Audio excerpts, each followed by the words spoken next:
Let's begin the lecture today.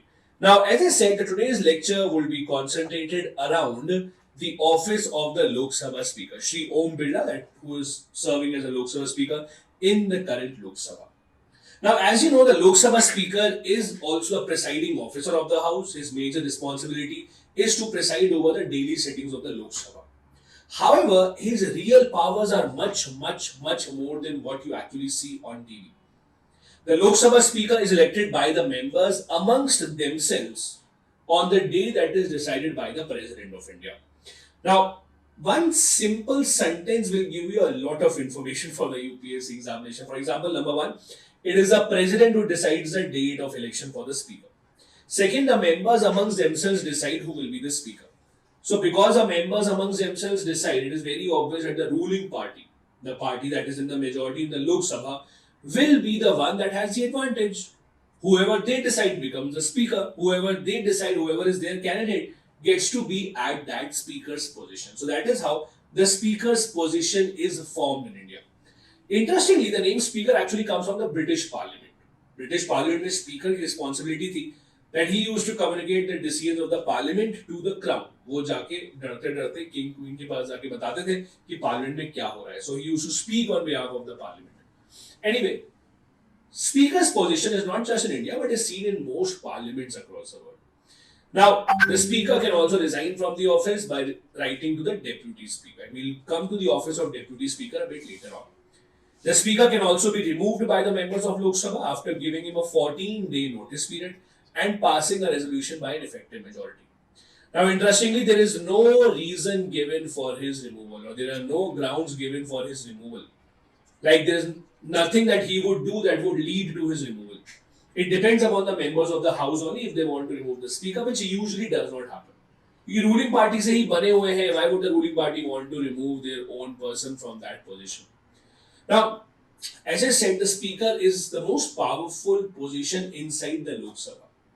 The speaker derives the powers from the constitution. So constitution tells what does the speaker have or what powers does the speaker have. The rules of procedure of Lok Sabha, the conduct of business, and the parliamentary conventions. All these things combined tell us what exactly are the powers that the speaker has.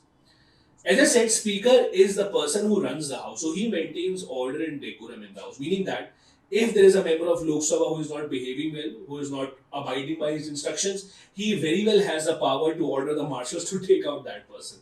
So he can order disciplinary inquiry also, he can take action, he can also suspend the members of Lok Sabha if they are not behaving in a manner that the Lok Sabha speaker wants them to. Obviously, although they do have all these powers, but they rarely use these powers to suspend someone. As you would see on the television, they mostly make appeals to the people, बैठ जाइए, शांत हो जाइए, बैठ जाइए, शांत हो जाइए. So they usually want to resolve the matter peacefully, but if it comes to that, they do have the power to actually take real action against the members of the Lok Sabha. He is also the interpreter of the constitution within the Lok Sabha. So Lok Sabha के अंदर, if there is a debate, भाई constitution में तो ऐसे लिखा है, ऐसे काम करना चाहिए, ऐसे लिखा है, ऐसे करना चाहिए. In all these debates, it is the Lok Sabha speaker who has the final word. Lok Sabha speaker ने बोल दिया ऐसे होगा तो ऐसे ही होगा. Within the Lok Sabha, you cannot argue with him. Once someone becomes a speaker, it is expected. I'm not saying it always happens, but it is expected that the Lok Sabha speaker will act as a very neutral person. Although the speaker used to belong to a party, so it's obvious to expect that they will be biased towards the party, but it is expected ideally that the speaker should be a neutral person. That is why speaker does not vote on any bill in the first instant. तो जब किसी bill pay discussion होता है, voting होता है, तो speaker vote नहीं करते हैं उसमें.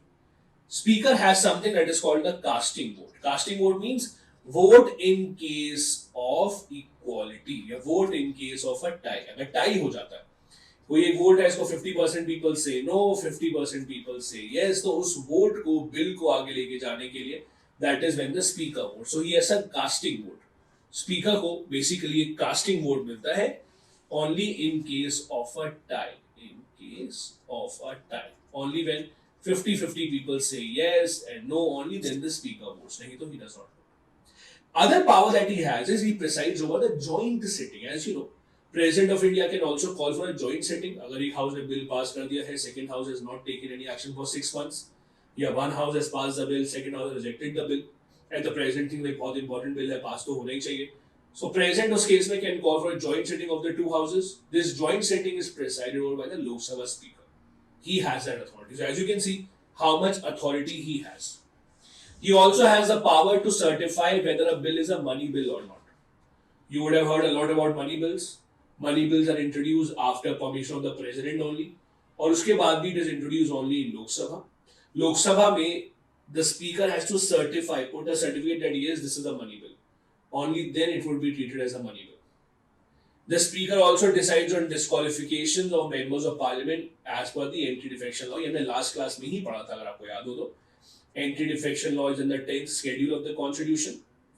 If a member of Lok Sabha is to be disqualified under the anti-defection law, it is the Lok Sabha speaker who takes the final call, not the president of India. Although there are many suggestions by many committees, including the second ARC committee also, that we should take away this power from the speaker because at times they are biased towards a party and we should give the disqualification power under anti-defection law all through the president. But that has not been done till now. The speaker also appoints a chairperson of all the parliamentary committees and the speaker himself or herself heads many committees such as Business Advisory Committee is headed by him.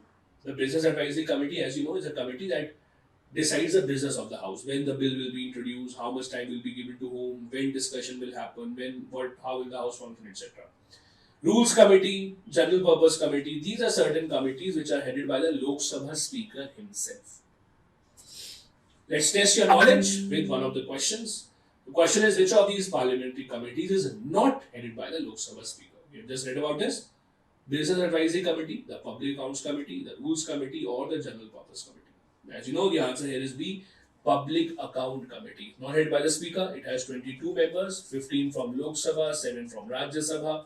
It is a committee that looks into the government expenses and sees if the expenses are made in the right manner or not. No minister can be a member of this committee. Thank you so much for watching the video. I'll see you in my next class. Bye bye.